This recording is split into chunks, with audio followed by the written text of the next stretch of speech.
салому саломатӣ бар шумо мухлисони барселонаи бузург. муҳаммад гаиров шуморо дар канали барсатиҷӣ шодбош мегӯяд. ман мехостам сараввал ҳамаи шуморо бо оғози бозиҳои Лигаи Аврупо табрику таҳният бигӯям. албатта бисёр мехостанд ки бо оғози бозиҳои Лигаи Чемпионҳо табрик гӯям, аммо гуфтиҳо гапҳои бародарои рус имеем то что имеем. ҳарчанд ки бозиҳои Лигаи Чемпионҳо ҳам оғоз шудаву он ҷо исми Барселона нест, фикр дорам шумо мақсади маро фаҳмидед. яъне мутаассифона Барселона дар Лигаи Аврупо бозӣ мекунад, на Лигаи Чемпионҳо. чӣ кунем ки зиндагӣ ҳамин аст ва имрӯз воқеияти зиндагии футболӣ ва мухлисии мо Барселона ҳамин аст. аммо барои боло рафтан як бор афтидан дар кор ва умедворем ин афтиш Барселонаро то болои боло мебарад. умедворам аллакай дар канали мо обуна шудед. агар нашуда бошед ин корро ҳамин ҳозир кунед ки дер нашавад, чунки дар ин канал ва маз ана дар ҳамин канал шумо он чизеро ки барои Барселона ҷустуҷӯ мекунед албатта меёбед. барои дастгирии канали мо бошад лайки ҷигарии худро зери ин навор дареғ надоред ва мо аз шумо розӣ хоҳем шуд. чун анана мехостам бародарони зодрӯздоштаи худро ки айни ҳол моро тамошо доранд ба зодрӯзашон муборакбод гӯям. бачаҳои оча, худо умратона дарозу ризқатона фароз кунад. акнун биёед ба мавзӯи асосии нашри имрӯза рӯ орем. аммо пеш аз ин як хабар аниқтараш як омори муҳимро ба сами шумо мерасонам. гап сари ин ки баъди ғалаба бар Виллареал хави аввалин сармураббии Барселона шуд ки дар 25 бозии аввалини сафарӣ ҳамагӣ як бохт дорад. ин бохти сабилиям аз ҳарифи сарсахт ва ҳамешагии Барса Реал буд. зиёда аз ин, хави баъди ин ғолибият дар омори худ 11 ғалабаи пайҳамро сабт карда ба Пеп Гвардиолаи бузург баробар шуд. ин номорро Пеп дар соли 2013 ба даст оварда буд. агар Барселона бар Манчестер Юнайтед ғолиб ояд, пас хави рекорди Пепро гузашта нахустин тренере мешавад ки дар омори худ чунин нишондод дорад. аммо як нуқтаро бояд гуфт ки Пеп Гвардиола чунин рекордро бо Мессиу Иньестау худи хави ба даст оварда буду, хави бо Рафинеу Дембелеу Левандовски. гуфти бобои ғулом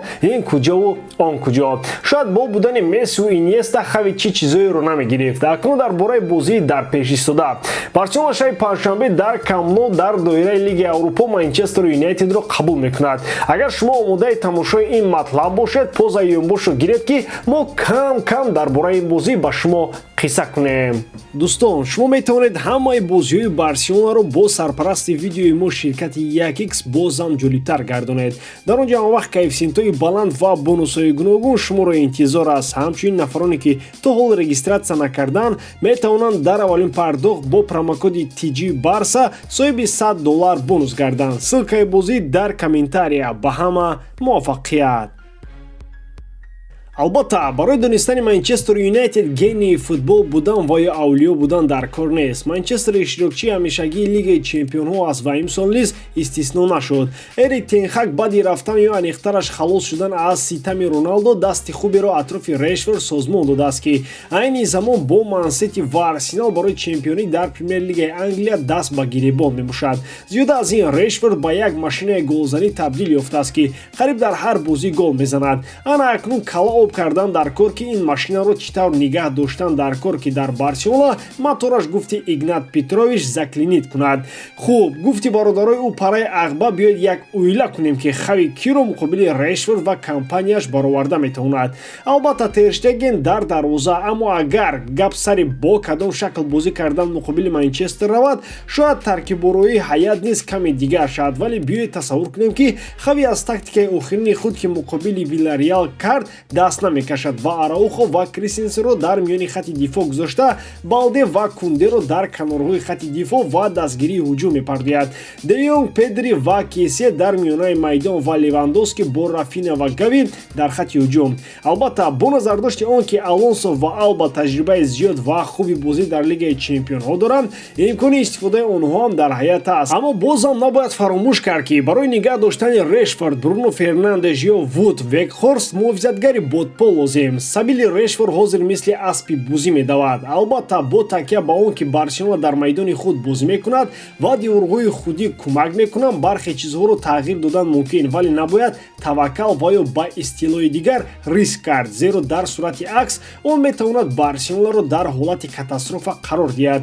Барселона бояд ин бозиро ғалаба кунад, вагарна дар Олд Траффорд бо Манчестери суръат гирифта сану ман кардан хеле мушкил аст. агар бовар надоред, аз Артетау Гвардиола пурсид. Мусовиам чандон натиҷаи дилхоҳ барои Барса буда наметавонад. Яъне гуфти ӯ гапо гап яктаву халос. Ғалаба, ғалаба ва бозам ғалаба.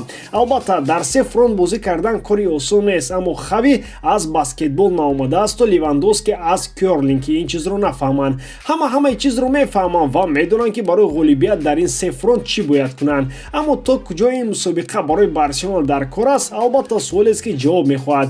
Ман ростӣ фикр дорам ки Барселона шояд имсол тамоми ҳушу гӯши худро барои чемпионшавӣ дар Ла Лига диҳад. Суперҷомро гирифтанд, агар имкон шавад ҷомро ҳам гиранд, хуб, чаро не, аммо агар нашавад бало ба пасаш. Имсол дигар на ҷом, на Лигаи Аврупо ва ё чизи дигар. Чемпионӣ ана баъду тарафаша фикр мекунем, гуфти бобои ғулом бозам Хави медонаду Лапорта.